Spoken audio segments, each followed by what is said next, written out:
ณะนี้ท่านกำลังฟังสถานีวิทยุกระจายเสียง FM 104.5 เมกะเฮิรตซ์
เจ้าพี่นายน้องที่เคารพทุกท่านครับสาระธรรมการเมืองครับปิกมาปะกับเจ้าพี่นายน้องเฮาแล้วนะครับอยู่อุจากันที่นี้ด้วยเรื่องราวสาระที่มีอยู่ในธรรมเมืองนะครับวันนี้ก็ปิกมาอุจากันกับกำพร้าเล็กในครับทำข่าวที่พ่ออาจารย์บุญคิดวัชรศาสตร์ของธาราทองการพิมพ์ได้เรียบเรียงเอาไว้ผมเอาเนื้อหาสาระที่มีอยู่ในธรรมเนี่ยนะครับมาเล่ามาอู้มาจ๋าให้กับเจ้าพี่นายน้องของเฮาได้ฟังกันนะครับฟังกันไปก็ม่วนกันไปนะครับเนาะตกเวลามาลูนมาแล้วประเดี๋ยวนี้นะครับบ่ายเล็กในครับกำพร้าตุ๊กตาแต้ๆครับประเดี๋ยวนี้นะเปิ้นฮื้อเป็นเจ้าบ้านเจ้าเมืองปาราณสีนะประเดี๋ยวนี้นะโอ้เอาตึงมาตึงจ้างครับไปฮับลูกบ้านมาแล้วนะครับเนาะอันแม่อุตสาหมาตัวนะครับเนาะเปิ้นก็เลยแปลงบ้านให้แม่อุตสาหกะปดโถแปลงบ้านอย่างกับวังหวานนั่นนะครับเนาะเอาคนใจไว้ให้ใจตัวแถมนะครับเนาะคนบ่เคยนี่มันตึงหมูจะว่าจะได้นะครับเนาะแม่อุตสาเปิ้นเคยอยู่บ้านนอกคอกนะครับเนาะจะให้เปิ้นไปอยู่ในหัวในวังมันบ่ม่วนบ่งั้นเคยไปแอวเคยเตียวแอวเคยกินเคยเล่นเตียวกินได้พอมาอยู่ในวังแล้วอย่าไปมาเตียวกินได้จะได้นี่ให้นะคือคนเฮานี่มันเนี่ยอย่างมาจนเกยแล้วนะครับเนาะเพราะนั้นเตือนแล้วก็อู้กับเจ้าพี่นายน้องของเฮาว่าเนาะพ่ออุ้ยแม่อุ้ยอีพ่ออีแม่เปิ้นอยู่บ้านเปิ้นอยู่บ้านนอกเปิ้นอยู่ต่างอันที่เปิ้นเคยอยู่เคยกินมาเนี่ยนะครับเนาะเฮาเป็นลูกเป็นหลานก็ใครเอาเปิ้นมาอยู่ตัวเฮาในหัวในเวียงน่ะแต่จะได้เปิ้นก็ตึงบ่มาครับเอามาอยู่เปิ้นก็อยู่บ่ม่วนก็เพราะว่าที่เคยกินนะที่เคยนอนที่เคยอยู่มันมีอันละนะครับเนาะคนมันเคยกันไปทางใดก็ม่วนอันคนเฒ่าอย่างนะครับเนาะกลับมาเซาะเรื่องที่มันจะมาเริ่มใหม่เนี่ยนะครับมันยากครับมันยากเหลือเฮาครับอันหมู่เฮานี่หมู่คนหนุ่มคนกำนี่มันยังแค้นหลุดนะครับเนาะปอตักปออู้ปอเอิญปออย่างกันไปเมินไปมันก็เกยกันไปครับแต่ถ้าเป็นคนเฒ่าคนแก่ไปแล้วเนี่ยนะครับกว่ามันจะมาเริ่มนะครับกว่ามันจะได้แถมมันยังกึดเติงหาอย่างเก่าอยู่นะครับเนาะคือกึดตรงหาญาติโกโหติกาพี่น้องหมู่เก่าๆนั่นน่ะก็จะอ่านก็อ่านแม่อุตสาก็เลยบอกไปครับบ่อ้ายเล็กไหนก็เลยให้แม่อยู่ที่บ้านตัวเก่ากับปุ้นกับประเดี๋ยวนี้แห่กันเข้าบ้านเข้าเมืองกันนะครับเนาะเป็นอันม่วนอันงันครับประเดี๋ยวนี้นะปิกเข้าไปแผ่วในหัวในวังแล้วเจ้าพ่อพญาเอาปะตอลงมาฮับลูกนะครับเจ้าพญามาฮับตุ๊กตานะครับเนาะเนี่ยได้นะครับประเดี๋ยวนี้เปิ้นเอาลูกตัวเก่ามาลูกปะโถโรนะแถมอย่างหนึ่งกระตกปากตกกำเอาไว้แล้วนะถ้าไผได้มาเจอยกอันลาจะสมบัติฮื้อลูกนะครับเนาะจะฮื้อเป็นเจ้าบ้านเจ้าเมืองนี่นะก็อันบ่อายเข้ามาแล้วเจ้าพ่อพญาเจ้าแม่พญานะครับเนาะอีล่าทั้งหมดนะครับเนาะสองล่าลงไปฮับมากันนะครับเนาะเอาปิกขึ้นบ้านขึ้นเมืองเอาขึ้นมาในหัวในวังครับอันบอกคือกับเสนาอมาตย์ตึงหมดตึงมวลโหลดตั้งแต่วันนี้ไปเฮาจะทำพิธีวันเนี้ยนะ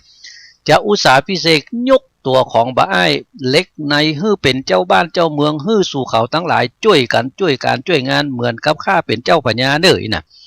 คำสั่งของบ่อ้ายเหมือนกับคำสั่งของข้าตั้งแต่บัดนี้วันนี้เป็นต้นไปเด้อนะนั่นหมู่เสนาอมาตย์ทั้งหลายก็สาธุกันนะครับเนาะ แล้วเจ้าป่อพญาเปิ้นก็บอกต่อไปทำรู้ว่าเนี่ยลูกสาวข้าเนี่ยตอนยักลักไปเนี่ยมันเหมือนกับว่าตายปัดกันไปแล้วนะข้าถึงว่ามันบ่ได้คืนมาแล้วนะอีน่ะหายกันไปแล้วเนี่ยแล้วอันนี้มันได้มาบาอ้ายตัวเนี้ยมันเซาะได้ปิกคืนมา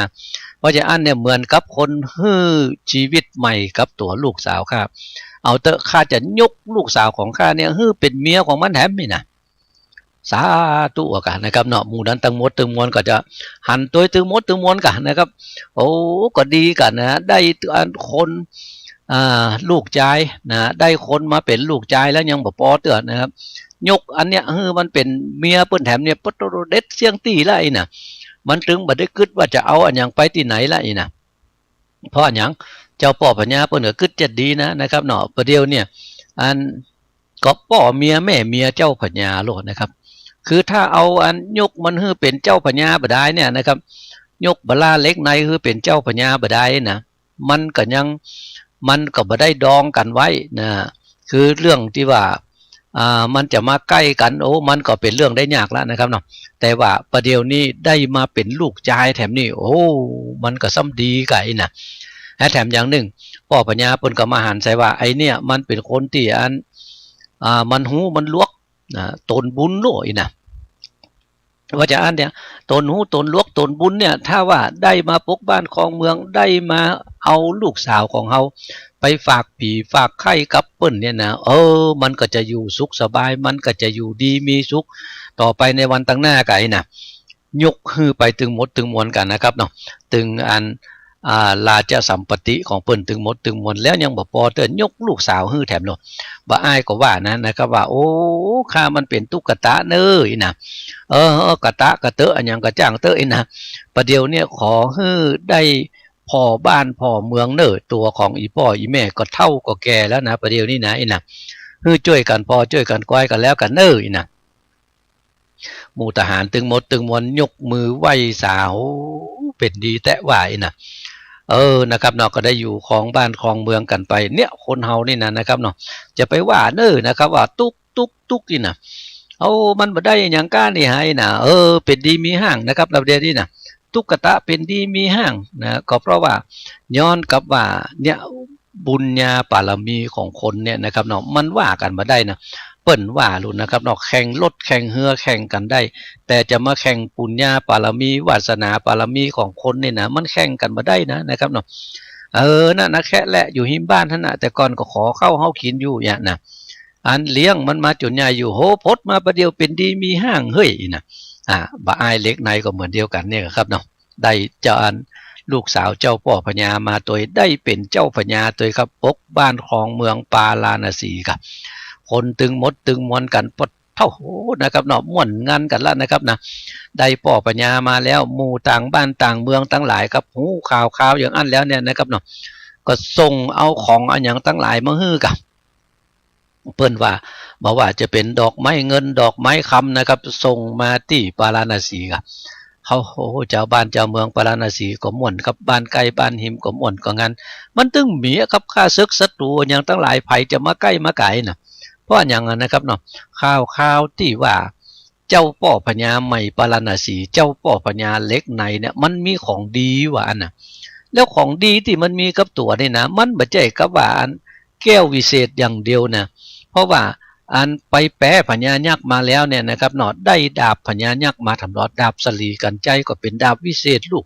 แล้วก็อันอย่างแถมนะธนูวิเศษของยักษ์ก็ได้มาตัวธรรมะนะครับเนาะของสัปปะที่ว่าเป็นอันของวิเศษของยักษ์นะก็ได้มาตัวธรรมะ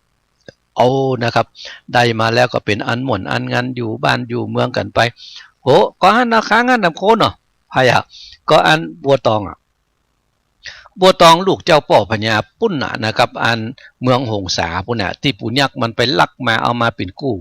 คือมาอยู่เป็นกู้เป็นคิมกับตัวของอันอิลาสุมาลานั่นน่ะโดยเนี่ยใดนะเอาเปิ้นมาละอยู่นี่บ่ได้จะใดนี่หายนะอัน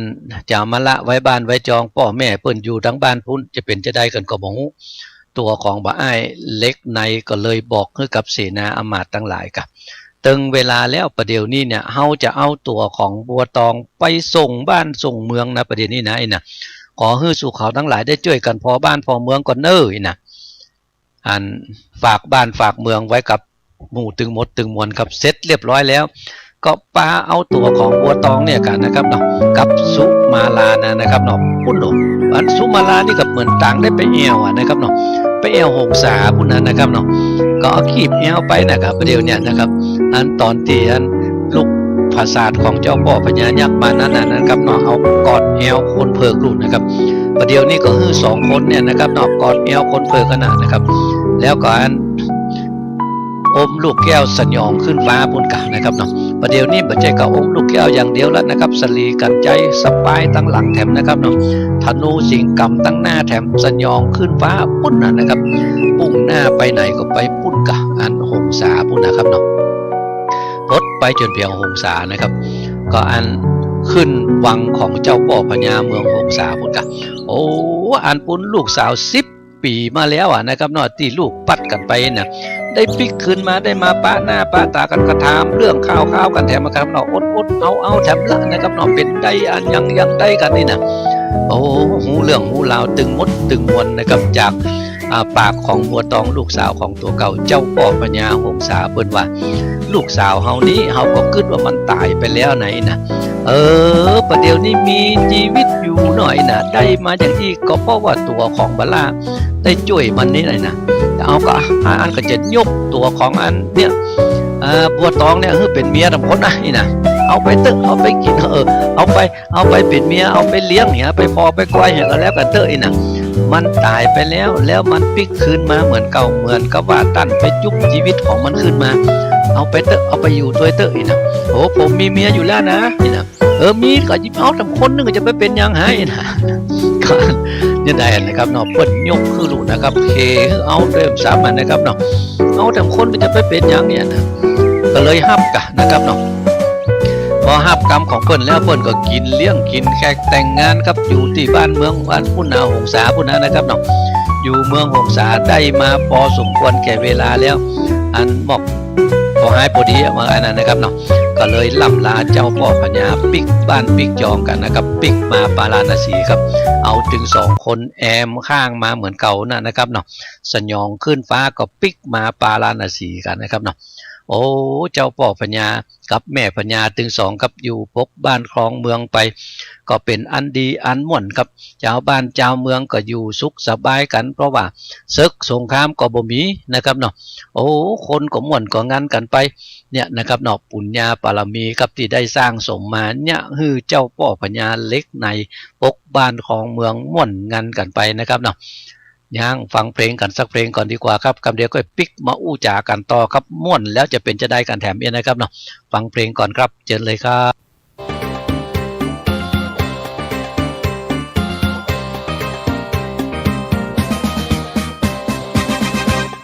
อยู่มาถึงวันเฮานั้นเจ้าบ้านเปิ้นอยู่แสนจะหดจะหูกูมันบ่ม่วนใจผัวเมียข้างห้องเฮานั้นคิดกันกูเจ้ากูบายหม้อข้าวและถ้วยตะไลพากันไปยังมาใกล้มาจังไอ้พันแหกเลือดเล่าตายถึงวันนั้นเนอะบ้านกับเจ้าเปิ้นอยู่ลูกกับใหญ่มาถึงวันแล้วกล้าเจ้าบ้านเนี่ยกล้าเทอมลูกอ่ะสิ้นเดือนนี้ยังบ่มีเฮ้ยเปิ้นเตื้อหยุดข้าว่าหยุดข้าเป็นผู้นำครอบครัวเรื่องทั้งหมดข้ารับผิดชอบคนเดียวหยุดข้าบ่หยุดโทรมาหยุดอ่ะบ่หยุดข้าหยุดโอ้แม่มันพ่อผัวเมียกูนำบ่ไหวพิษกันกูเตื้ออะไรอะสภาพอย่างอี้ถ้าลูกเขาเกิดมาเจอสภาพนี้บ่ไหวแน่ๆเลยได้ไหมมันนะก็ว่านี่ใหญ่อะเพราะว่าเขาไปหาบ้านจัดสรรอยู่สักหลังนะแม่มันเนาะบ่ได้ยินเปิ้นโฆษณานะบ้านเดียวจันเดียววาง 5,000 บาทนะถ้าทาวน์เฮาส์เนี่ย 2,000 บาทเข้าอยู่ได้เลยอ่ะหมู่บ้านไอ้หยังป้อมันโครงการหมู่บ้านลิงลับหมู่บ้านไอ้หยังก็หมู่บ้านลิงลับขนาดลิงยังลับนะวันพูดเขาไปดูตัวกันเนาะถ้าจะเข้าท่าจ้ะหมู่บ้านลิงลับอีก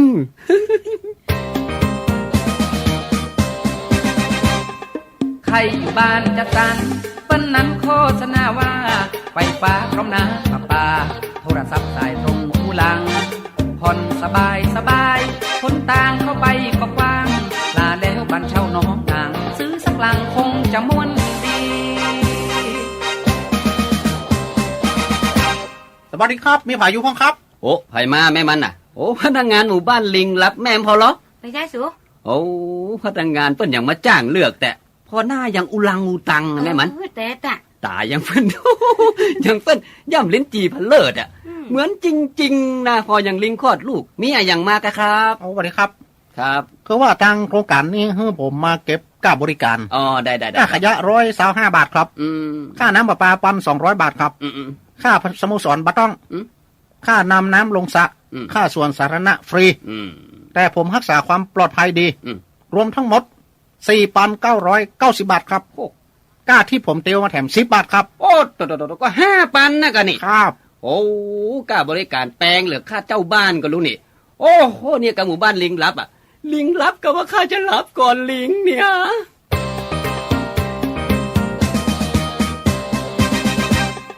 ดาวนี่มันกันน้อย น้องอ้อยเดือนมันกันลวงสิ้นเดือนเพิ่นก็มาทวงจนตาทวงที่นี่ส่งทำเป็นปีปลายคงตายซะแล้วเอานี่อายุก็70 ปียังเป็นหนี้ผ่อนบ้านอยู่เลย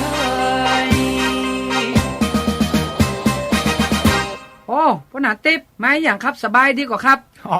วิทูลกะ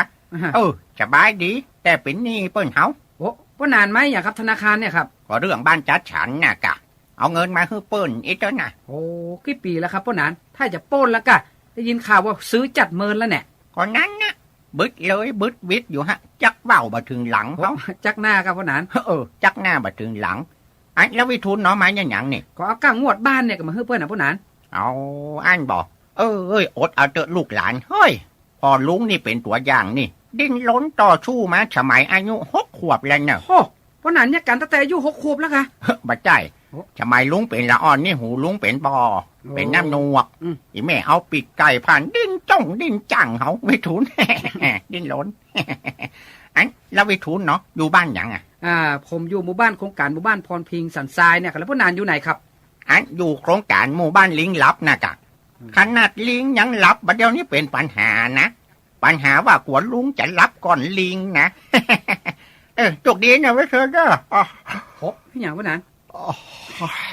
ถ้าอูถึงหมู่บ้านลิงลับมาได้ให้ลับกูเตื้อเขา ไปเถอะ เกินไปกับพ่อนาน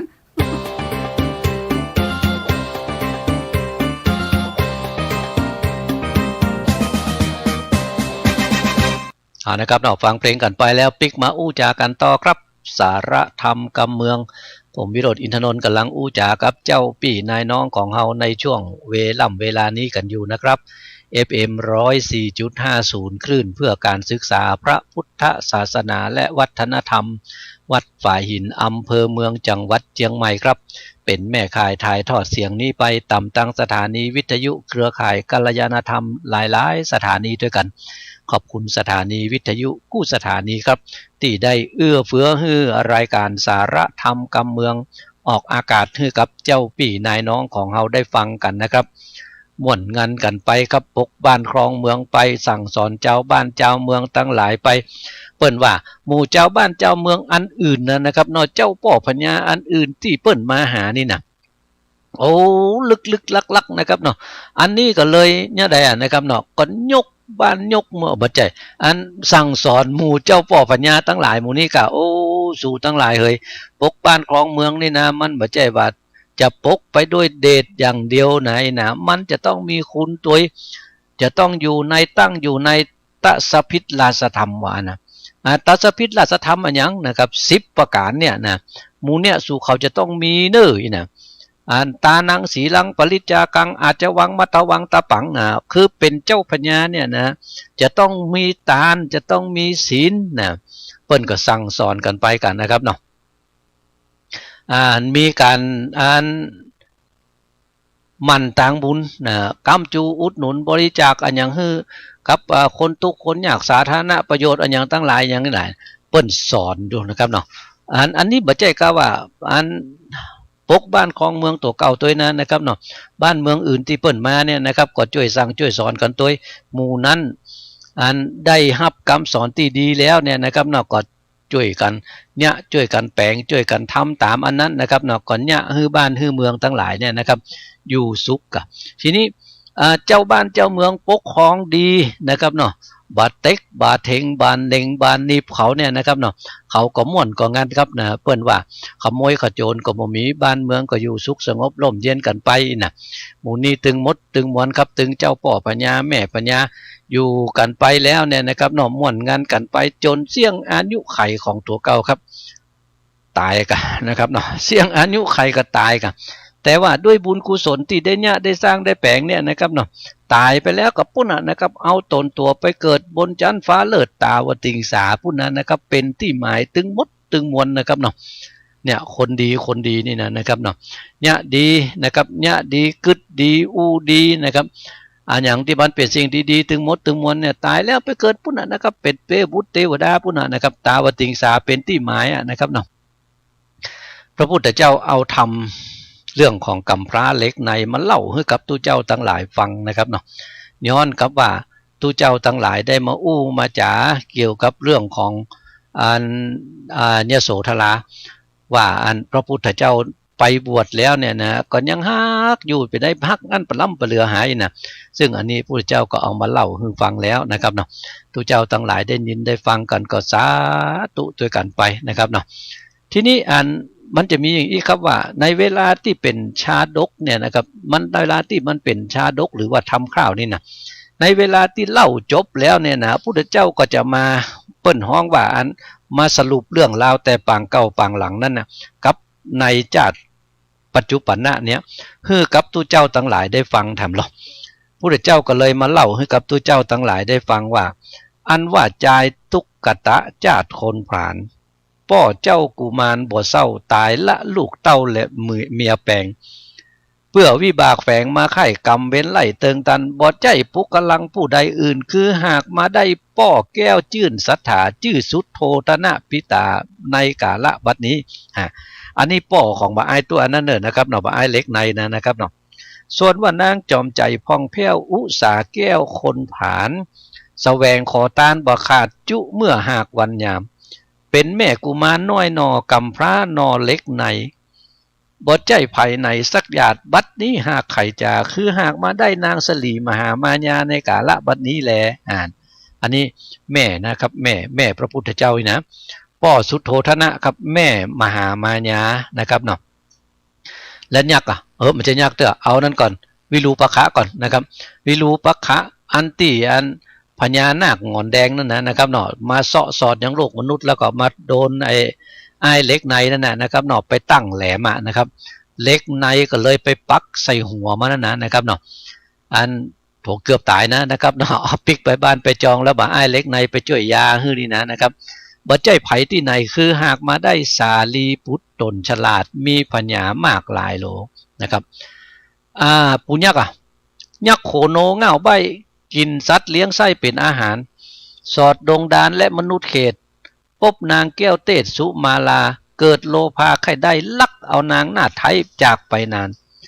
ปลายลูนกุมารตามทอมฆ่าได้แก่นาง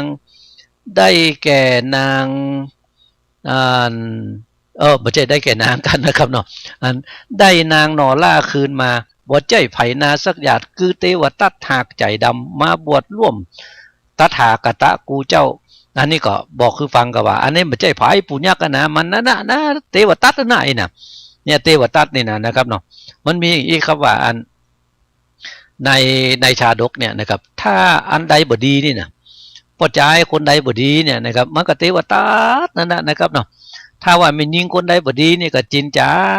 จินจามานวิกานะมันถึง2คนแต่เยอะนะครับที่มันออกในธรรมนะครับเนาะโอ้นะครับไผก็ตึงมาเอาชื่อเทวตัดมาตั้งชื่อลูกสักเตื้อไผมาตั้งชื่อลูกเป็นจินจามานวิกาสักเตื้อนะครับเนาะก่อนย้อนไว้เยอะนะครับเนาะเราไปละนะครับเนาะอันว่านางอนงหนุ่มน้อยบัวตองยอดสร้อยสลีลูกสาวปัญญาหูสาวดีที่ราชนั่นอันนี้ตีไปได้แต่งงานเมื่อรุ่นนี่นะครับเนาะตีมันโดนยับไปเพื่อไปเป็นนั้นเพื่อนกับสุมาลานั่นนะในกาละบัดนี้คือหากมาได้น้อมหน้าเป็นภิกษุณีสำเร็จอรหันตีเสี่ยงกิเลสชื่อนางแก้วเตศอุปละวรรณา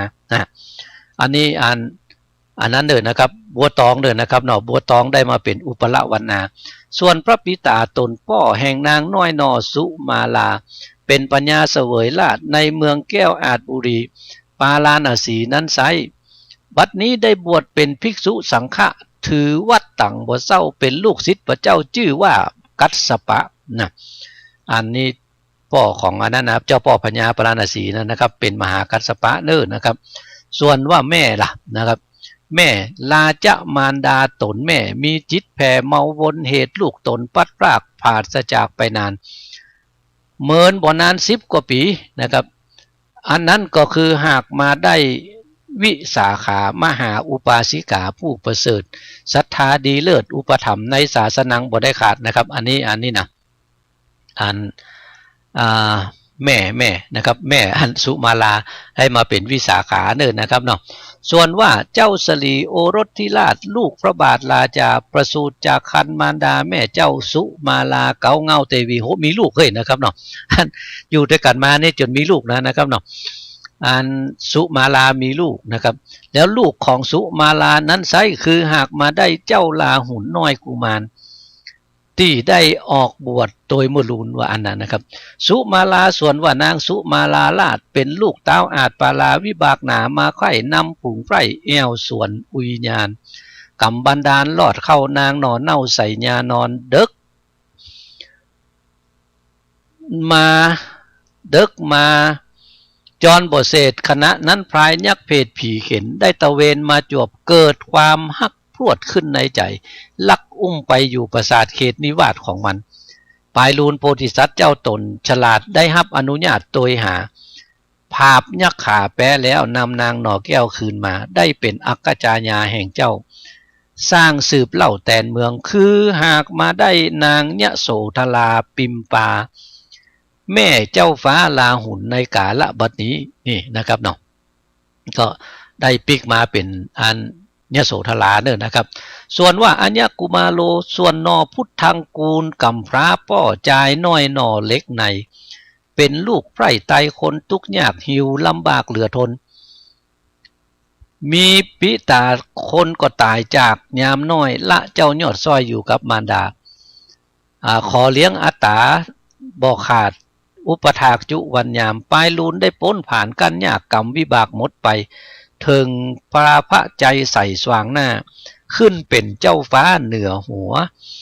คือหากมาได้ตนตัวแห่งตถาคตในกาละบัดนี้แลส่วนว่าเต้าปัญญา107เมืองทั้งหลายนั้นคือหากมาได้บริษัททั้งหลายภิกขุภิกขุณีอุปาสกะอุปาสิกาที่เป็นยอดอุปาสิกายอดแห่งตถาคตในกาละบัดนี้แลนะครับอันนี้ก็เป็นอันเรื่องราวของหมู่ตึงโมตึงมวลเนี่ยนะครับเนาะในกำพร้าเล็กในครับ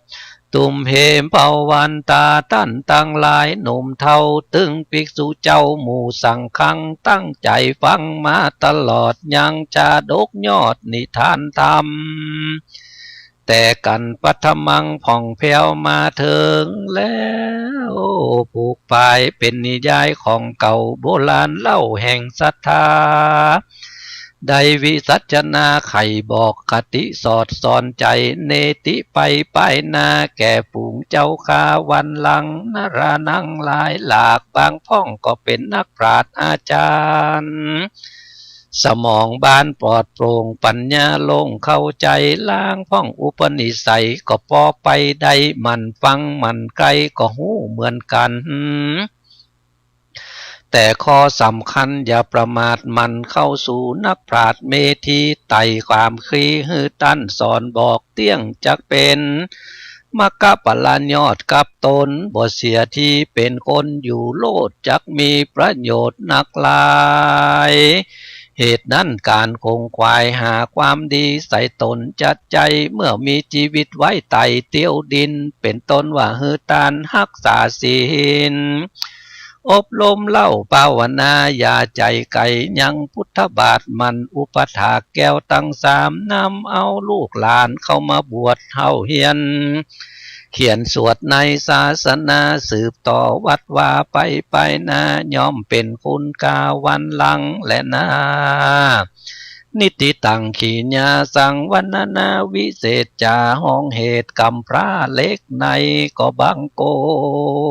มสมเลสระเดชจบกันไปครับกับกำพร้าเล็กในครับทำข้าวที่ปออาจารย์บุญฮิตวัชรศาสตร์ของธาราทองการพิมพ์ได้เรียบเรียงเอาไว้นะครับเนาะผมเอาเนื้อหาสาระมาเล่าให้กับเจ้าพี่นายน้องของเราก็จบกันไปแล้วครับเตือนหน้าเตือนตาจะเอาเรื่องอื่นมาเล่าให้กันฟังแถมนะครับเนาะฟังกันไปหม่นงานกันไปยะนะครับเนาะวันนี้ผมวิโรจน์ อินทนนท์ขอล่ำลาเจ้าพี่นายน้องของเราไปด้วยเวลาเพียงแต่อี้ก่อนนะครับโชคดีมีใจเป็นของเจ้าพี่นายน้องเฮาจูผู้นายคนครับสวัสดี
พระอรหันต์เหล่าใดมีใจตั้งมั่นดีในพระศาสนาของพระโคดมบรมพุทธาเป็นผู้ปราศจากความอาลัยพระอรหันต์เหล่านั้นถึงพระอรหัตตะที่ควรถึงได้ยังเข้าสู่พระนิพพานทันใดดับกิเลสได้เสวยผลสุขอุราข้อนี้เป็นรัตนะอันประณีตในพระสงฆ์ด้วยสัจจวาจานี้ขอความปลอดภัยจากสิ่งชั่วช้าจงมีแก่ข้าพระเจ้าตลอดไปเสาหลักใหญ่ที่ฝังดินดีช่วยไม่ให้ไหวด้วยพ ายุฉันใดผู้เห็นอริยสัจสี่ใหญ่เรียกว่าผู้ไม่ไหวด้วยโลกธรรมข้อนี้เป็นรัตนะอันประณีตในพระสงฆ์ด้วยการกล่าวคำสัตว์นี้ความปราศจากสิ่งชั่วดำจงมีประจำแก่ข้าพเจ้าเถิดขอถวายความนอบน้อมแด่พระรัตนตรัยมีพระพุทธเจ้าเป็นต้นขอถวายความเคารพพระมหาเถระพระเถรานุเถระเจ้าคณะพระสังฆาธิการทั่วโลกมีพระเดชพระคุณพระธรรมเสนาบดีรองเจ้าคณะภาค7วัดพระธาตุดอยสุเทพเป็นต้นและขออำนวยพรแด่ท่านผู้ฟังท่านผู้ชมสาธุชนพุทธบริษัททั้งหลายวันนี้รายการนาวาวังทองของวัดพระธาตุดอยสุเทพมีพระเดชพระคุณพระธรรมเสนาบดีเป็นประธานออกอากาศทางสถานีวิทยุพระพุทธศาสนาแห่งชาติและจริยธรรมวัดพระธาตุดอยสุเทพอันมีพ่อครูวันลบนามวงพรหมเป็นผู้อำนวยการอาจารย์พระมหาประสิทธิ์ประสาธิโกเป็นหัวหน้าสถานีและอาตมภาพพระครูปริยัติยานุศาสตร์เป็นผู้บรรยายเป็นประจำในวันศุกร์เสาร์และอาทิตย์เวลา 7:30 นาทีถึง 8 นาฬิกาในวันศุกร์และวันเสาร์เวลา 13 นาฬิกาถึง 14 นาฬิกา3 วันแต่ 4-5 เวลาและสถานีวิทยุเพื่อการศึกษาพระพุทธศาสนาและวัฒนธรรมวัดฝายหินตำบลสุเทพอำเภอเมืองจังหวัดเชียงใหม่ระบบ FM 104.5 เมกะเฮิรตซ์ออกอากาศ4 วัน 4 เวลาละ 1 ชั่วโมงคือวันพุธเวลา 18 นาฬิกาถึง 19 นาฬิกาวันศุกร์และวันเสาร์เวลา 14 นาฬิกาถึง 15 นาฬิกาและวันอาทิตย์เวลา 15 ถึง 16 นาฬิกาถึงบ่าย 4 โมงเย็นสำหรับวันนี้ก็บันทึกเสียงล่วงหน้ามาจากวัดพระธาตุดอยสุเทพเยอรมันเขตฮิวเชนเบิร์กเขตเมืองซีเกนประเทศเยอรมนีเหมือนเดิม แต่ดึกไปหน่อยวันนี้นี่คงไม่มี FC เข้ามาคอมเมนต์ในรายการเหมือนทุกครั้งมีสาเหตุ2 อย่าง คือ FC ตอนนี้หลับกันหมดแล้วในเมืองไทยเวลาบ่ายตี 3:21 นาทีตี 3:21 นาทีแต่ที่นี่กำลัง3 ทุ่มนะ3 ทุ่มที่เยอรมันใน3:21 นาทีห่างกัน6 ชั่วโมง5 หรือ 6 ชั่วโมงห่างจากเมืองไทย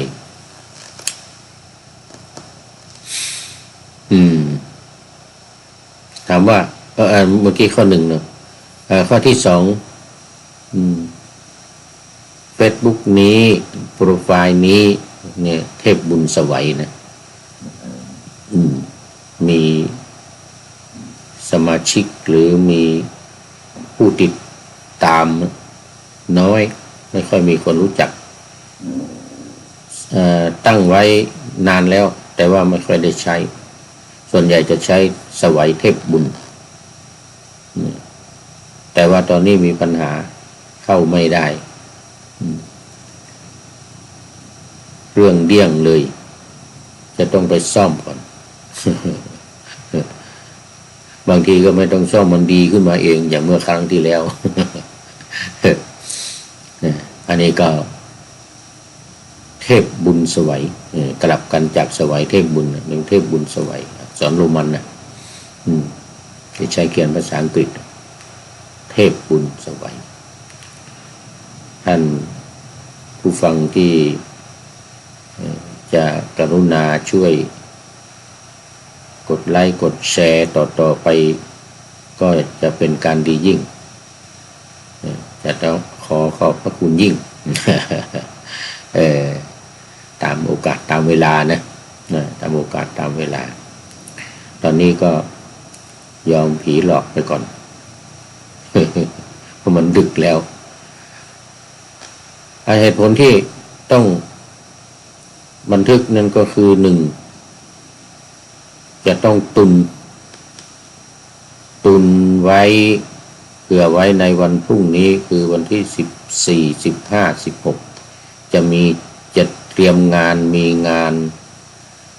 วันมาฆบูชาเลื่อนจากวันที่12มาเป็น14 15 16เพราะว่ามัน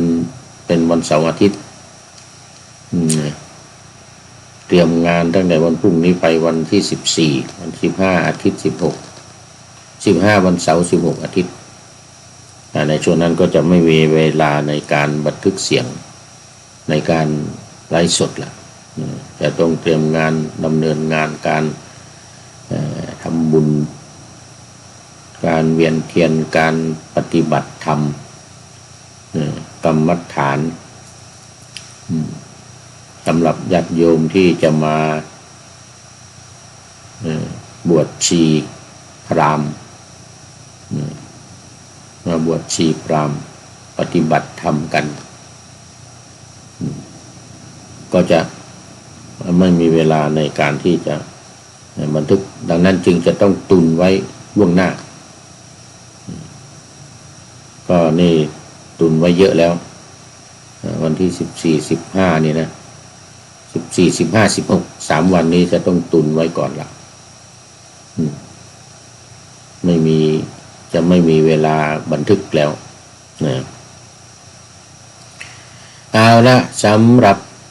ในช่วงนี้ก็มาเข้าสู่เนื้อหาสาระที่ปักหน้าธรรมาสไว้ ปะหน้าธรรมาสไว้แล้วว่าพระอรหันต์เราใดมีใจอันนี้เป็นบทประพันธ์ประเภทกลอนแหล่นะกลอนแหล่ก็จะมีคำมากหน่อย8 7 6อย่างนี้นะ9ก็มีระหว่าง6 7 8 9เนี่ยการแบ่งวรรคก็บางทีก็เป็นหน้า4หลัง4บางทีเป็นหน้า3หลัง5หน้า4หลัง5อย่างเงี้ยนะมันเป็น9เป็นแล้วแต่ว่ามันจะเป็น6เป็น7เป็น8เป็น9นะเป็นไม่แน่นอนแล้วแต่ว่าเนื้อหาแล้วก็คำสัมผัสมันจะตกตรงไหนมันบางทีมันไม่ตกตรงที่4มันไปตกที่5นู่นเนี่ยต้องว่ายาวไปบางทีมันไปตกที่3เนี่ยต้องว่าสั้นแล้วแต่ต้องว่าสั้นแต่ว่ายืดให้มันเสียงยาวไป ว่ายืดให้มันเสียงยาวไปอย่างนี้เป็นการว่าแบบทำนองแหล่เนี่ย ของภาคกลางต่อไปก็จะมีแบบข้าวห้ำของภาคเหนือเข้ามาด้วยก็มีหลายคนทวงมาว่าไม่ได้ยินว่าข้าวห้ำของล้านนาของภาคเหนือนานแล้วเหมือนกันนะนิมนต์ว่าบ้างว่าวันนี้จะว่ามันก็ต้องแต่งก่อนต้องแต่งเป็นแบบทำนองเป็นแบบบทประพันธ์ของพญาพรหมโวหารพญาพรหมโวหารนี่ก็เป็นแบบเขาเรียกว่ากาบยานีหน้า5หลัง6นี่แล้วก็แบบแลนี่ใช้กลอนดอกสร้อยของภาคกลางกลอนดอกสร้อย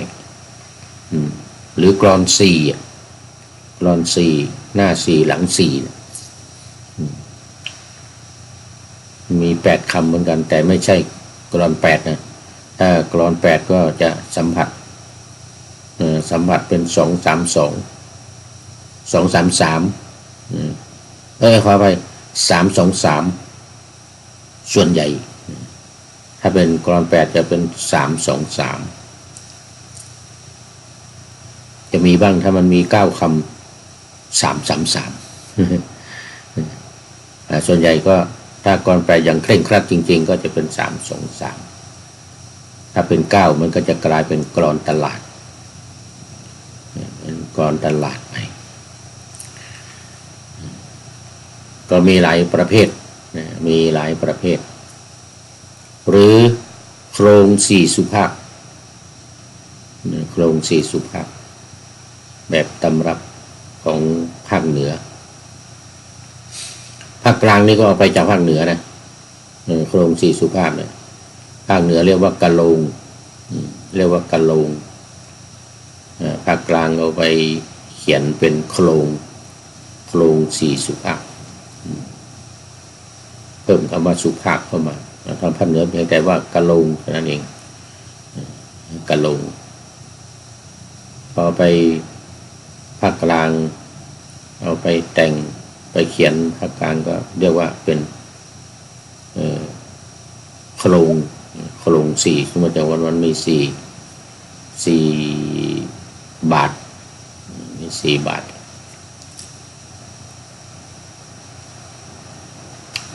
นอกจากนี้ก็ยังมีอย่างอื่นมีพวกฉัน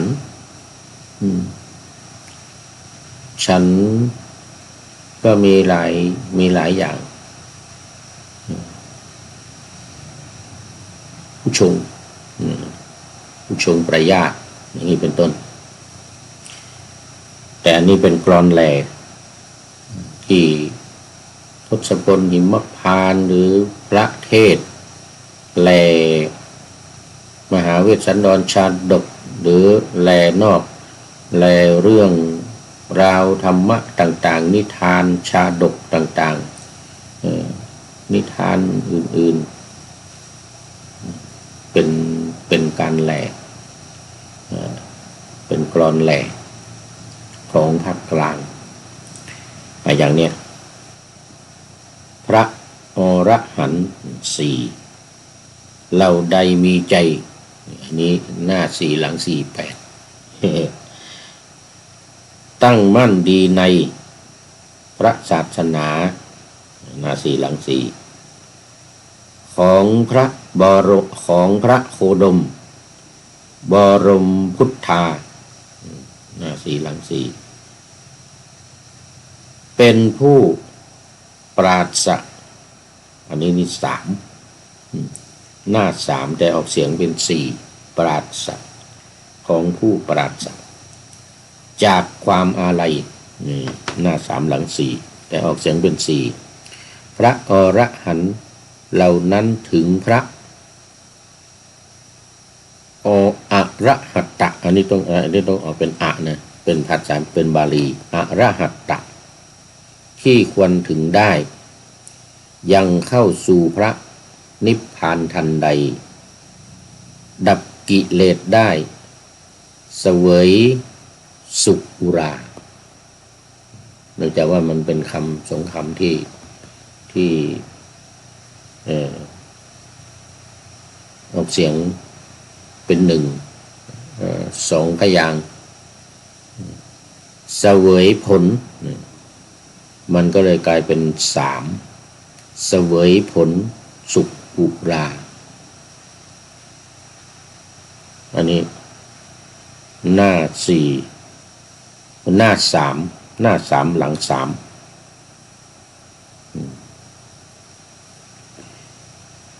ข้อนี้เป็นรัตนะอันปรักอันนี้หน้าสามหลังสาม หน้าสามหลังสามแต่ออกเสียงตะเพิ่มให้ข้างหลังอีกหน่อยก็เลยหลังกลายเป็นสี่ข้อนี้เป็นรัตนะอันปรักนิดในพระทรงด้วยสัจจวาจาอันนี้ก็เป็นหน้าสามหลังห้า นี่หน้าสามหลังห้าก็เป็นแปดเหมือนกันนี้ขอความปลอดภัยจากสิ่งชั่วช้าหน้าสี่หลังห้านี่เป็นเก้า จงมีแก่ข้าพระเจ้าตลอดไปหน้าสี่หลังห้าเสาหลักใหญ่ที่ฝังดินดีช่วยหน้าสี่หลังสี่นะไม่ให้ไหวด้วยพายุฉันใดผู้เห็นอริยสัจสี่ใหญ่เรียกว่าผู้ไม่ไหวด้วยโลกธรรมหน้าสี่หลังสี่แต่ว่าตัวหลังออกเสียงเพิ่มเป็นถ้านับเสียงเป็นห้าถ้านับคำเป็นสี่โลกธรรมไหวด้วยโลกธรรมถ้าไหวด้วยโลกธรรมนี่ก็หน้าสี่หลังสี่ไหวด้วยโลกธรรมห้าเสียงแต่ว่าศัพท์เนี่ยมีสี่ข้อนี้เป็นรัตนะอันปรักนิดในพระสงฆ์ด้วยการกล่าวคำหน้าสามหลังหก ห้าหน้าสามหลังห้าเนี่ยมันก็ไม่แน่ขยับอยู่อย่างเงี้ยแต่หลักใหญ่ก็คือสี่หน้าสี่หลังสี่หน้าสี่หลังสี่สัตว์นี้ความปราศจากสิ่งชั่วดำตัวนี้ปราศจากตัวนี้ปราศจากตัวนี้มันก็จะกลายเป็นในข้างหลังห้าเสียงจงมีประจำแก่ข้าพเจ้าเทินหน้าสี่หลังห้า หน้าสี่หลังห้าที่จะให้เพราะเนี่ยจะต้องว่าเป็นทำนองจะต้องว่าเป็นทำนองแหละ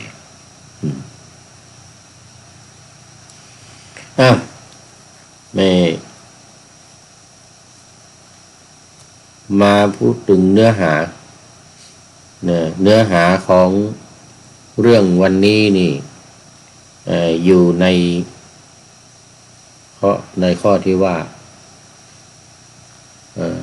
พระปริตรคุ้มครองไทยพระปริตรคุ้มครองไทยคือบทสวดมนต์ที่จะคุ้มครองไทยแก่เรามีสามบทคือบทรัตนสูตรคือรัตนปริตรแล้วก็บทอาตานาติยสูตรหรืออาตานาติยปริตรและก็ขันธสูตรหรือขันธปริตรปริตรแปลว่าบทสวดบทมนต์บทสวดมนต์ขันธปริตรแม่ชี กรพัฒน์หวานสนกโอ้สาธุสาธุเจริญพรเจริญพรแม่ชีกรพัฒน์หวานสนกโอ้นี่ยังไม่หลับ ยังไม่หลับไม่นอนนี่หรือว่าตื่นมาแล้วเนาะตีสามครึ่งแล้วนี่ตื่นขึ้นมาแล้วส่วนใหญ่สำนักปฏิบัติทั้งหลายแม่ชีทั้งหลายจะตื่นกันมาตีสามอย่างไปที่สำนักหลวงปู่ชาวัดหนองป่าพงตี3:15เป็นประจำเลยตี3:15นาทีระฆังดังขึ้น ตื่นกันขึ้นมาตี3:30เข้าที่ปฏิบัติแล้วตี4เริ่มปฏิบัติหรือใครเข้ามาก่อนก็เริ่มไปก่อนเลย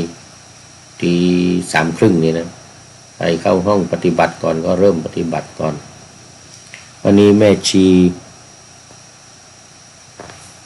เดี๋ยวต้องดูก่อนพระพัฒน์นะแม่ชีพระพัฒน์หวานสนกตัวนี้ไม่น่าอ่านพรเนาะไม่อาจจะเป็นพรพัฒน์อ่านพรพัฒน์ก็อาจจะเป็นได้หวานสนกจากสำนักไหนเนาะคอมเมนต์ต่อเข้ามาด้วยก็ได้เด้อสำนักนั้นสำนักนี้ภาคนั้นภาคนี้ภาคเหนือภาคอีสานภาคกลางภาคใต้จะได้เข้าไปดูโปรไฟล์เข้าไปดูโปรไฟล์แม่ชีพรพัฒน์หวานสนอนามสกุลเพราะมากสนอก็เพราะอยู่แล้ว หวานสนอโมทนาFC ทั้งหลายท่านใดตื่นก็เข้ามาหน่อย เข้ามาหน่อยตอนนี้เป็นการบันทึกรายการตุนไว้วันที่14 15 16โดยเฉพาะวันที่15 16เป็นวันงานมาฆบูชาเลื่อนจากวันที่12ไปตรงกับวันเสาร์อาทิตย์ที่วัดพระธาตุดอยสุเทพเยอรมันวัดพระธาตุดอยสุเทพเยอรมันนี่ก็3 บทเสร็จแล้วตอนนี้มันอยู่ในช่วงการประกาศวิธีประกาศเนี่ยจะประกาศยังไงคือนำมาประกาศก็หมายถึงว่านำมาสวดนำมาท่องนั่นแหละแต่ทางโครงการปูทางสู่ธรรมนาวาวังเนี่ยธรรมนาวาวังนี้ก็เป็นการก็ไม่ได้กล่าวตามแบบเดิมของสำนักต่างๆหรือของครูบาอาจารย์ที่ทำกันมาในสำนักอื่นๆอันนี้เป็นสำนักศึกษาธรรมโดยธรรมนาวาของอาจารย์ต้นที่จังหวัดเชียงรายก็เอาเป็นว่าใช้คำว่าประกาศกันเลยประกาศบทสวดมนต์แต่ว่าท่องไว้แล้วนะท่องไว้หมดท่องบทสวดมนต์นี้ไว้หมดถ้าใครขยันก็ท่องบาลีด้วยขยันก็เฉพาะภาษาไทยบทที่เคยให้ไว้แล้วเคยว่าไว้แล้วตอนนี้นี่เป็นมาพูดถึงว่าการประกาศจะประกาศยังไงจะพูดยังไงประกาศยังไงคำอธิษฐานว่าไปแล้วก่อนจะประกาศนี่มีคำอธิษฐานตั้งอกตั้งใจมีคำอธิษฐานแต่ตอนนี้เนี่ยเป็นคำประกาศบทประกาศตอนนี้มาถึงอรหันต์นะคือมันจะมีพระพุทธพระธรรมพระสงฆ์ในรัตนปริตนะตอนนี้อยู่ในรัตนปริตมันจะเกี่ยวข้องกับพระพุทธพระธรรมพระสงฆ์พอเราประกาศแล้วก็จะขอพระพุทธพระธรรมพระสงฆ์เนี่ยอานุภาพหรือบุญกุศลมาช่วยคุ้มครองป้องกันภัยอันตรายทั้งหลายโดยเฉพาะภัยจากงูร้ายบ่งไว้ในนี้เลยงู4 ประเภท เพื่อไม่ให้เกิดอันตรายตอนนี้มาถึงในพระสงฆ์ รัตนะอันประณีตในพระสงฆ์เหมือนที่ปานาธรรมาสไว้เนี่ยบอกว่าข้อนี้เป็นรัตนะอันประณีตในพระสงฆ์ด้วยสัจจวาจานี้ขอความปลอดภัยจากสิ่งชั่วช้าหรือชั่วร้ายนะจงมีแก่ข้าพเจ้าตลอดไปจงมีแก่ข้าพเจ้าเทินอะไรก็แล้วไปก็ว่าไปแต่ว่าในความหมายก็คือว่าประกาศเพื่อให้บทสวดนี้มาช่วยคุ้มครองภัยป้องกันภัยนะหรือห้ามเพศภัยทั้งหลายไม่ให้เกิดขึ้นกับเราอย่างเงี้ยนะนี่เป็นเป้าประสงค์เป้าหมายเราถือว่าเพราะในสำนักนี้จะถือว่าพระรัตนตรัยคือพระธรรมสงฆ์เนี่ยเป็นที่พึ่งอันประเสริฐของเรานัตถิเมสรนังอันยังที่พึ่งอื่นของเราไม่มีพุทโธธัมโมสังโฆเมสรนังวรังพระพุทธพระธรรมพระสงฆ์เป็นที่พึ่งอันประเสริฐของข้าพเจ้าอย่างนี้เลยอย่างนี้เลยการต้องมีความเชื่อมีความเริ่มใสศรัทธาจริงๆในพระรัตนตรัยต้องแสดงความเคารพเหมือนผู้พูดขึ้นต้นรายการเนี่ยต้องเคารพพระรัตนตรัยก่อนแสดงความนอบน้อมในพระรัตนตรัยเสียก่อนแล้วจึงประกาศบทรัตนสูตรเนี่ยพระพุทธพระธรรมพระสงฆ์พระสงฆ์นี่จะมากหน่อยมีหลายตอนมีเรื่องสมาธิที่ผ่านมานะที่ผ่านมาแล้วมีเรื่องสมาธิมีเรื่องอริยบุคคล8ก็คือเป็นคุณสังฆคุณทั้งนั้นนะในข้อนี้มาถึงอรหันต์พระอรหันต์อรหันต์พระอรหันต์เราใดมีใจตั้งมั่นดีแล้วในศาสนาของพระพุทธโคดมเป็นผู้ปราศจากความอาลัยพระอรหันต์เหล่านั้นถึงพระอรหัตตะที่ควรถึงยังเข้าสู่พระนิพพานดับกิเลสได้แล้วเสวยผลอยู่เสวยความสุขข้อนี้เป็นรัตนะอันประณีตในพระสงฆ์ด้วยสัจจวาจานี้ขอความปลอดภัยจากสิ่งชั่วร้ายจงมีแก่ข้าพเจ้าหมายถึงว่าด้วยอานุภาพแห่งพระอรหันต์ทั้งหลาย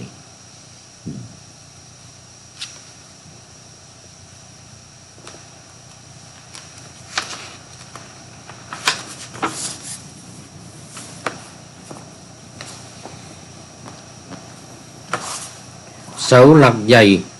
ที่ฝังดินดีแล้วไม่หวั่นไหวด้วยพายุจาก4 ทิศฉันใดบุคคลเหล่าใดได้เห็นอริยสัจ 4พระตถาคตเรียกผู้นั้นว่าเป็นสัตบุรุษผู้ไม่หวั่นไหวด้วยโลกธรรมฉันนั้นข้อนี้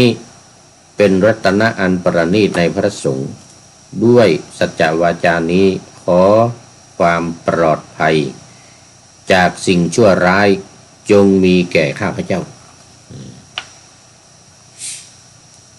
อันนี้ก็พูดถึงว่าเปรียบเทียบก่อนว่าเสาหลักใหญ่ที่ฝังดินไว้ดีแล้วเนี่ยมันจะย่อมไม่หวั่นไหวแม้ลมพายุอะไรจากเฮอริเคนลีแคนพายุไต้ฝุ่นไต้สุนอะไรก็ตามมาเนี่ยนะมันจะไม่หวั่นไหวเสานั้นจะไม่หวั่นไหวฉันใดบุคคลเราใดได้เห็นอริยสัจ 4คือทุกข์สมุทัยนิโรธมรรคเนี่ยนะที่เราว่ากันบ่อยๆเห็นทุกข์เห็นสาเหตุของความทุกข์สมุทัยเห็นการดับทุกข์นิโรธเห็นข้อปฏิบัติ ให้ถึงความดับทุกข์ก็คือมรรคมีองค์8ประการถ้าเห็นอริยสัจสี่ชัดเจนแจ่มแจ้งพระตถาคตตรัสว่าตรัสว่าผู้ตัดผู้นั้นว่าเป็นสัตบุรุษผู้ไม่หวั่นไหวด้วยโลกธรรมฉะนั้นโลกธรรมทั้ง8อย่างเลยนะความสุขความทุกข์เป็นต้นข้อนี้เป็นรัตนะอันประณีตในพระสงฆ์ด้วยสัจจวาจานี้ขอความปลอดภัยจากสิ่งชั่วร้ายจงมีแก่ข้าพเจ้านะแม่ชีพรพัฒน์หวานสนอตอนนี้ยังมีน่าจะมี FC ท่านเดียว เพราะว่าตอนนี้มันคนยังไม่ตื่นกันยังไม่ตื่นกันต่อไปเป็นเรื่องของพระโสดาบันพระโสดาบันเราใดรู้แจ้งอริยสัจสี่ที่พระศาสดาผู้มีปัญญาลึกซึ้งทรงแสดงไว้ดีแล้วถึงแม้ว่าพระโสดาบันเหล่านั้นจะเป็นผู้ประมาทอย่างแรงกล้าก็ไม่บังเกิดในชาติที่8พระโสดาบันเหล่านั้นจะเป็นผู้ประมาทอย่างแรงกล้าก็ไม่บังเกิดในชาติที่8ก็หมายถึงว่าเกิดมาเพียง7ชาติเขาเรียกสัตตคตุงสัตตคตุงมันมีพระโสดาบันนี่มันมีหลายประเภทว่ามาเกิดชาติเดียวก็มีเขาเรียกว่าโกลังกุละสัตตติขตุงก็มีมากลับมาเกิดในเมืองคนอีก3ครั้งอะไรอย่างเงี้ย3ครั้ง4ครั้งแต่ไม่เกิน7ครั้งในที่นี้ว่าไม่เกิดในชาติที่8ก็คือว่าไม่มีแล้วไม่มีชาติที่8หมายถึงว่าผู้ที่บรรลุโสดาบันนะพระสงฆ์หรือฆราวาสก็ตามญาติโยมผู้หญิงผู้ชายวาสกอุบาสิกาก็ตามที่บรรลุโสดาบันขึ้นไปอย่างนาถบิณฑิกะเศรษฐีนี่นะพระนางวิสาขามหาอุบาสิกาอย่างนี้หรือท่านอื่นๆมากมายในสมัยนั้นเมืองสาวัตถีเนี่ยมีถึง5 โกฏ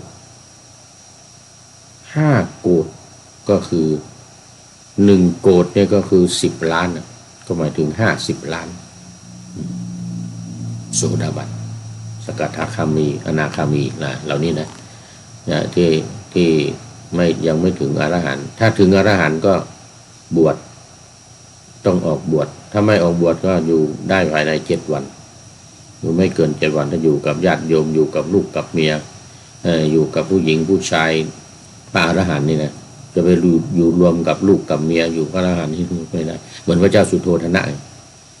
พระเจ้าสุโธทนะบรรลุแล้วก็7 วันก็ปรินิพพานไปจะอยู่นานอยู่กับผู้หญิงอยู่กับเด็กๆนี่มันไม่ได้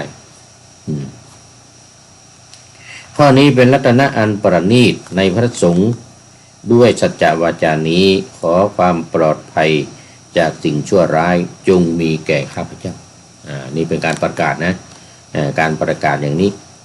ประกาศเรื่องโสดาบันประกาศเรื่องพระอรหันต์ต่อไปเป็นความเห็นผิดในกายสักกายทิฏฐิความสงสัยในพระนิพพานวิจิกิจฉาความถือผิดอย่างงมงายศีลพัตตปรามาสอันนี้ก็1 2 3ของพระโสดาบันเรียกว่าสังโยชน์เบื้องต้น3 ประการที่ใครผู้หญิงผู้ชายพระสงฆ์องค์เนรอุบาสกอุบาสิกาละได้ก็เป็นโสดาบันเป็นพระโสดาบันก็ได้ว่าเป็นอริยบุคคลขั้นแรกขั้นที่1มันมีอยู่4 ขั้น โสดาบันสกทาคามีอนาคามีแล้วก็อรหันต์หรืออรหันต์นะ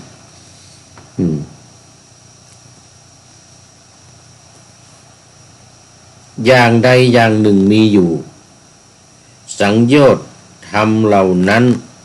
ย่อมเป็นอันพระโสดาบันละได้แล้วพร้อมด้วยปัญญาอันเห็นแจ้งทีเดียว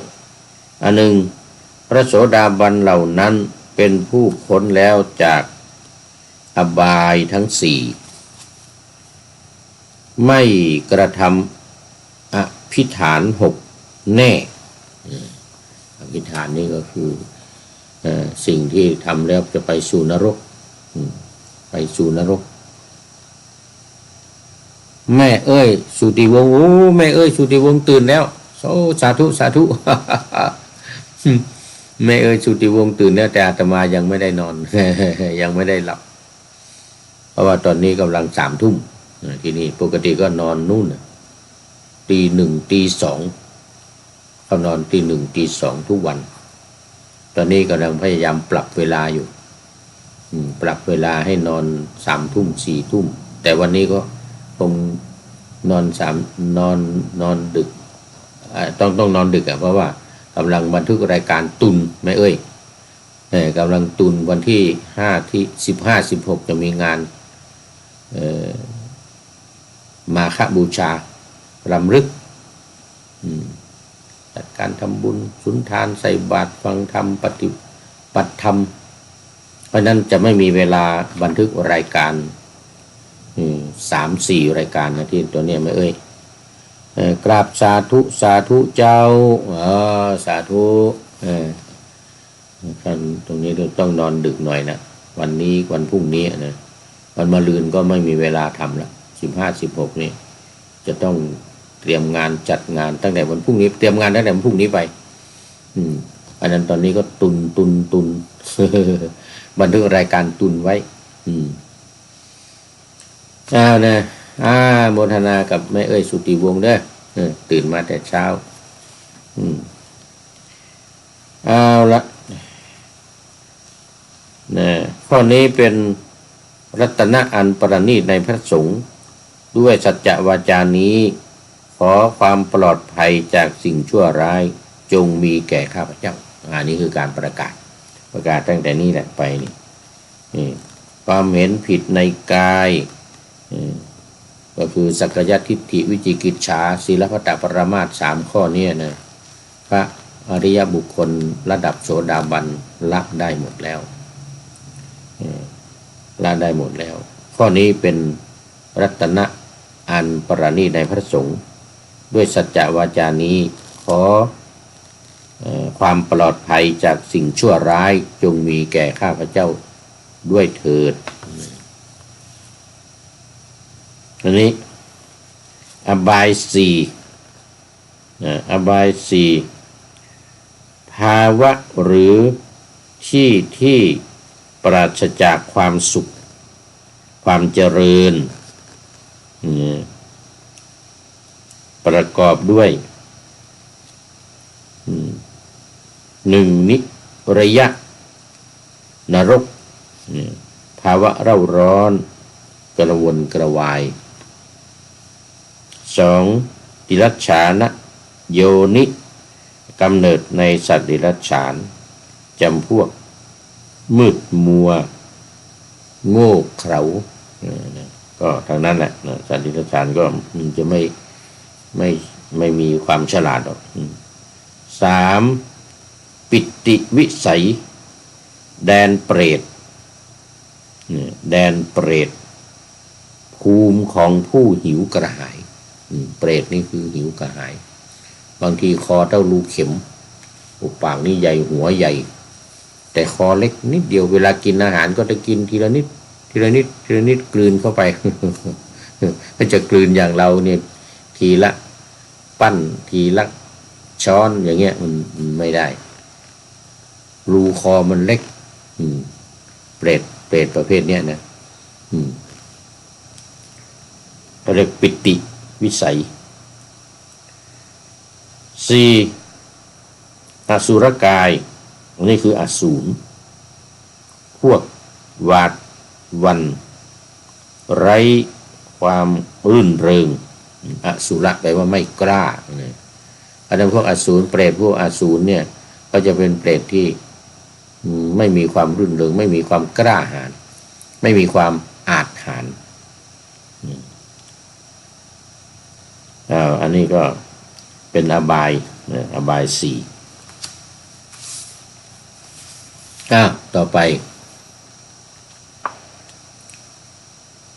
ถึงแม้ว่าพระโสดาบันนั้นยังทำบาปกรรมทางกายวาจาหรือใจอยู่บ้างอย่างเล็กๆน้อยๆเพราะความพลาดพลั้งแต่ไม่มีเจตนานะไม่มีเจตนาไม่กระทำส่วนใหญ่จะไม่ค่อยพลาดไม่ค่อยพลาดท่านไม่อาจจะปกปิดบาปกรรมนั้นไว้พระพุทธเจ้าตรัสความที่พระโสดาบันผู้เห็นพระนิพพานแล้วไม่อาจปกปิดบาปกรรมนั้นได้ข้อนี้เป็นรัตนะอันประเสริฐในพระสงฆ์ด้วยสัจจวาจานี้ขอความปลอดภัยจากสิ่งชั่วร้ายทั้งหลายจงบังเกิดแก่ข้าพเจ้าก็ประกาศนี่เป็นบทประกาศในรัตนสูตรนะบทประกาศในรัตนสูตรพูดถึงว่าพระโสดาบันอาจจะมีความพลาดพลั้งบ้างแต่ไม่ได้ตั้งใจในการที่จะทำบาปทำความชั่วทำความไม่ดีแต่มันอาจจะเผลอไผลไปเผลอไปพลั้งพลาดไปอาจจะมีทางกายหรือทางวาจานี่แหละส่วนทางใจนี้ไม่มีเด็ดขาดนะก็ด้วยอานิสงส์ด้วยอานุภาพอันนี้ของพระโสดาบันความสวัสดีจงมีแก่ข้าพเจ้าพุ่มไม้งามในป่าที่ผลิดอกออกผลสะพรั่งในช่วงเดือนแรกของฤดูร้อนฉันใดพระผู้มีพระภาคเจ้า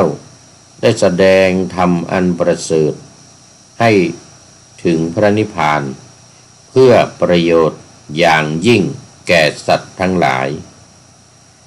ก็อุปมาเหมือนความเจริญงอกงามแห่งปัญญาฉันนั้น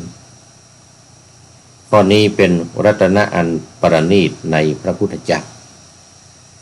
ด้วยสัจจวาจานี้ขอความปลอดภัยจากสิ่งชั่วร้ายจงมีแก่ข้าพเจ้าเมื่อกี้นี่มีอภิฐานคือที่ว่าไม่ล่วงอภิฐาน6อย่างก็มีอยู่ในเชิงอัดนี้ว่าอภิฐาน6นี่มีอนันตริยกรรม5อย่างอยู่ในอนันตริยกรรมการฆ่าบิดามารดาการทำร้ายการทำสงฆ์ให้แตกกันการฆ่าพระอรหันต์การทำเลือดของพระอรหันต์เนี่ยให้ห่อขึ้นไปอะไรอย่างเงี้ยนะเป็นอนันตริยกรรมอยู่5อย่างและการเข้ารีดนับถือลัทธิศาสนาอื่นนี่เรียกว่าเป็นอภิฐานเหมือนกันนอกจากอนันตริยกรรม5เนี่ยเพราะฉะนั้นอภิฐานที่6คือการนอกรีดจากศาสนาไปนับถือลัทธิอื่นหรือไปนับถือศาสนาอื่นนี่ถือว่าเป็นอนันตริยกรรมนะวันนี้มีFC เข้ามา2แล้วเพราะว่ามันยังดึกมันยังตอนนี้ตี 4แล้วน่าจะตื่นกันมากแล้วเพราะนั้นอนันตริยกรรม5อย่างบวกการเข้ารีดไปนับถือศาสนาอื่นนี่ถือว่าเป็นจากศาสนาของตนเลยนะเป็นนั้นเทียบเท่ากันนะอภิฐานเขาเรียกว่าอภิฐานฐานะที่เป็นไปอย่างยิ่งที่อย่างยิ่ง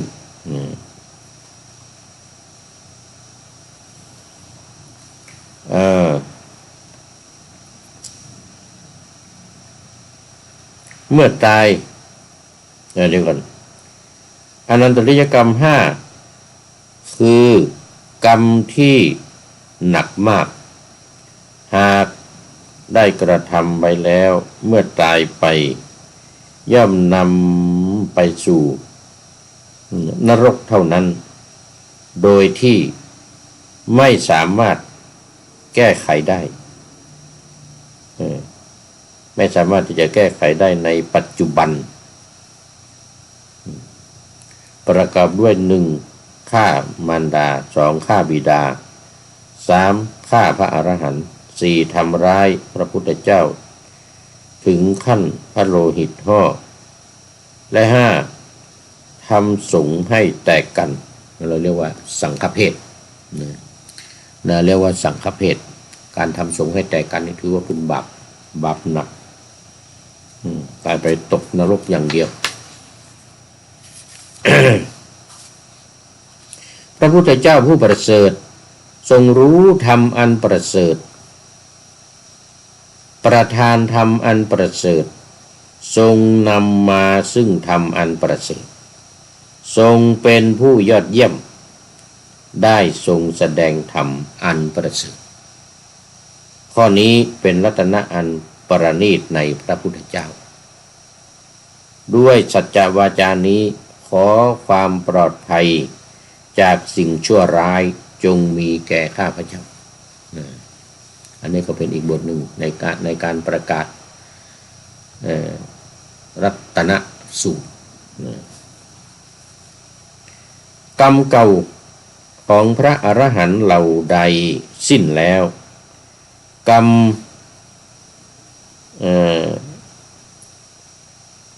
นำเกิดพบใหม่ย่อมไม่มีพระอรหันต์เหล่าใดมีจิตอันนายแล้วในภพต่อไปพระอรหันต์เหล่านั้นมีพืชสิ้นแล้วคือเชื้อสายในการที่จะก่อให้เกิดลูกหลานหรือทายาทเขาเรียกว่าพืชสิ้นแล้วพืชนี้เขาบอกไว้ว่ามีพืชสิ้นแล้วหมายความว่าผู้ถอนอวิชชาคือความไม่รู้ในอริยสัจตัณหาถอนตัณหาด้วยออกจากอุปาทานความยึดมั่นถือมั่นได้แล้วซึ่งหมายถึงพระอรหันต์นั่นเองที่ว่าสิ้นพืช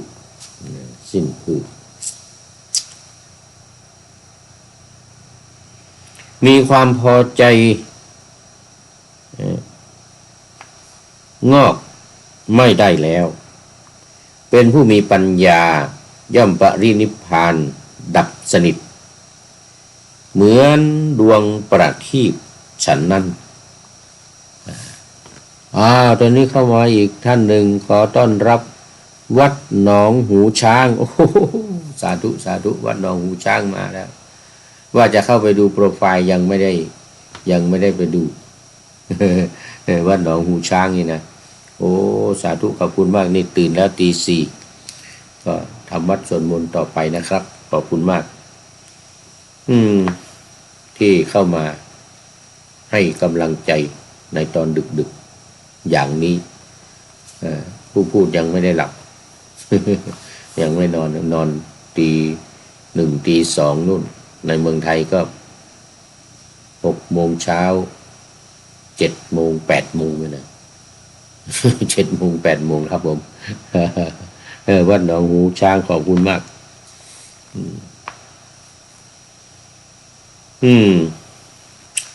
ย่อมปรินิพพานดับสนิทเหมือนดวงประทีปฉันนั้นข้อนี้เป็นรัตนะอันประเสริฐในพระสงฆ์ด้วยสัจจวาจานี้ขอความปลอดภัยจากสิ่งชั่วร้ายจงมีแก่ข้าพเจ้า ช ชาวทิพย์ทั้งหลายเหล่าใดสถิตอยู่ภาคพื้นดินหรือเหล่าใดสถิตอยู่ในอากาศซึ่งรวมกันในที่แห่งนี้ขอพวกเราจงร่วมกันนอบน้อมพระพุทธเจ้าขอพวกเราจงร่วมกันนอบน้อมพระธรรมขอพวกเราจงร่วมกันนอบน้อมพระสงฆ์ผู้อันเทวดาและมนุษย์บูชากันมาแล้วขอความปลอดภัยจากสิ่งชั่วร้ายจงมีแก่ข้าพเจ้าจบรัตนปริตคือการประกาศว่าคุณของพระพุทธพระธรรมพระสงฆ์มีอะไรยังไงบ้างแล้วก็ขออานุภาพคุณของพระสงฆ์นั้นที่ประกาศเนี่ยจงมีแก่ข้าพเจ้าโดยการพ้นจากเพศภัยทั้งหลายไม่เอ่ยเพื่อให้พ้นจากเพศภัยทั้งหลาย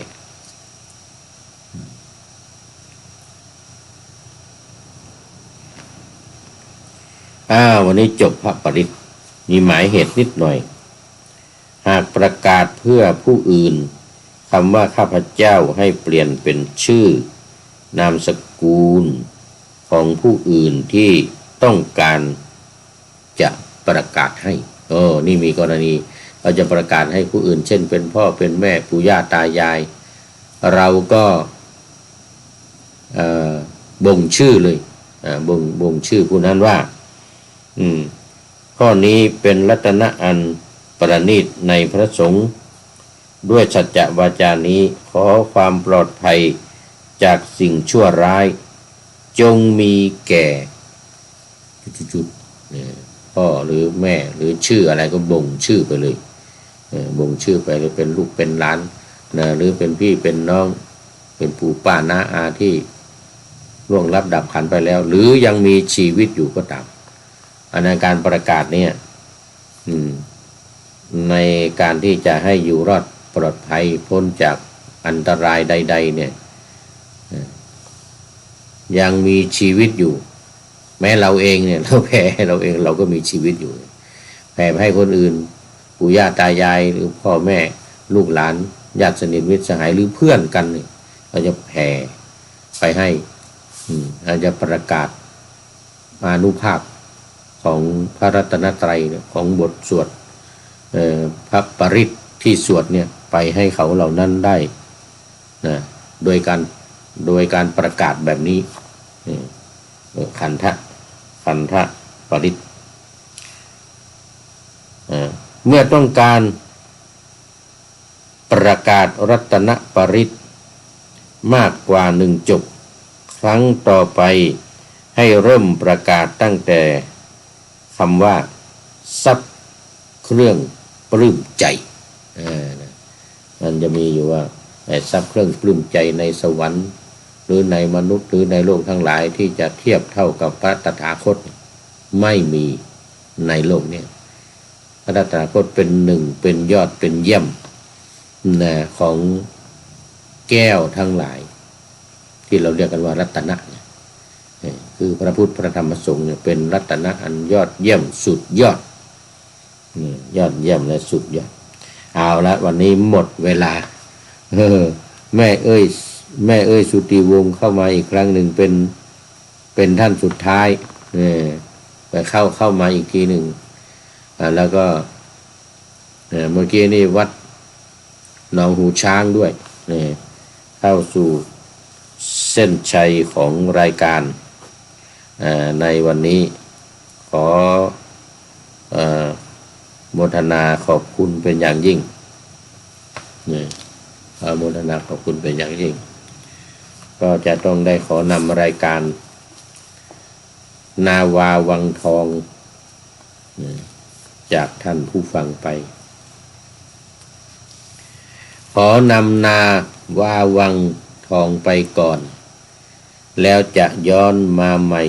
ในวันหน้าคือวันพุธ ศุกร์เสาร์อาทิตยาตามเวลาตารางอยู่ข้างในเป็นธรรมะจากพระราชวังเป็นนาวาโด่งดังสว่างไสวเป็นทองคำล้ำค่ากว่าสิ่งใดชุบชีวิตจิตใจให้ใสงามขอเชิญท่านทั้งหลายนำไปท่องตามคุณของพระรัตนสามพุทโธเมนาโถธัมโมตามสังโฆเมนาโถยามภาวนาว่าบ่อยๆซ้ำๆจำในจิตจนมันติดในใจไม่หายหน้านอนนั่งยืนเดินจำทุกเวลาตั้งแต่ตื่นขึ้นมาถึงหลับไปขอทุกท่านได้ผลจากปฏิบัติได้กำจัดความทุกข์พบสุขใสพลันปลอดโปร่งโล่งสบายทั้งกายใจอยู่ที่ใดใจสงบพบนิพพานแม่เอ้ยบอกว่าสาธุสาธุสาธุ สาธุขอเจริญพร